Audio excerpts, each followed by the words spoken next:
some honest give and take, vote no on this bill. Senator Vincent from Libby.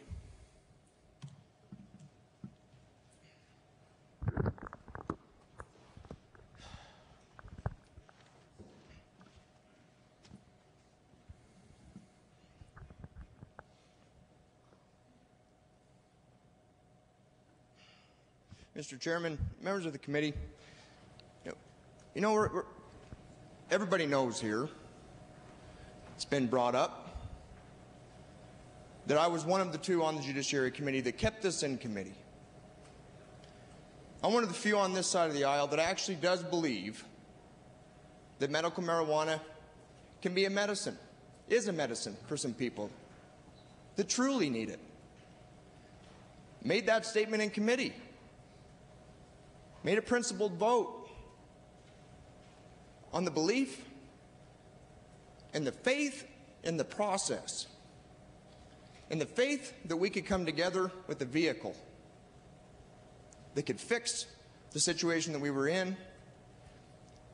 And I expressed, as many people have expressed today on both sides of the aisle, that what the people voted for wasn't what we have, but what they voted for is what we should be able to allow them to have.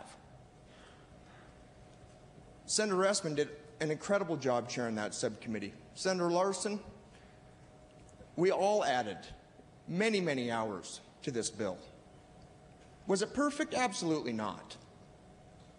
Was there going to be things done to it over in the House? Pretty much for certain. But we all agreed it was the vehicle. 37 of us agreed it was the vehicle. It was not. We just got lectured about talking about politics. The discussion started on the other side of the aisle. We don't want to play politics with that bill. I would suggest that the senator check his vote, because there were some that were. And it's very disappointing. Very disappointing in me. Talk about political suicide, crying out loud. My county didn't even vote for medical marijuana. It went down in my county. I'm in the minority in my caucus. I'm going against my base for what I believe was a principled position. And yesterday, to move that bill forward, there was political games played on an issue that should not be a political chip. And I begged some folks to not do it. But it still happened. So what am I left with as a policymaker? I'm left with the status quo or full repeal. We talk, oh, we've got other bills in committee. You know, the reason we have this bill is because the title wasn't broad enough to do what we agreed to do. We had to have a subcommittee bill to be able to do it. It is the only vehicle that will be able to deliver what the people voted on, as far as I'm concerned, as far as the members of the subcommittee were concerned, as far as most of the judiciary members were concerned. I thought that was the consensus.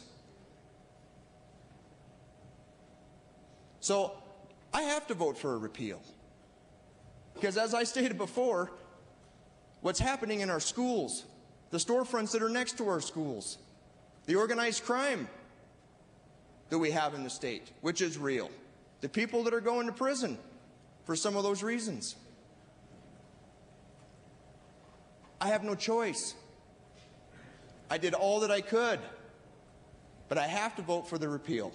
And I encourage everybody in my caucus and the few of you over there that are not satisfied with the status quo and that are worried about it to give it a green light as well.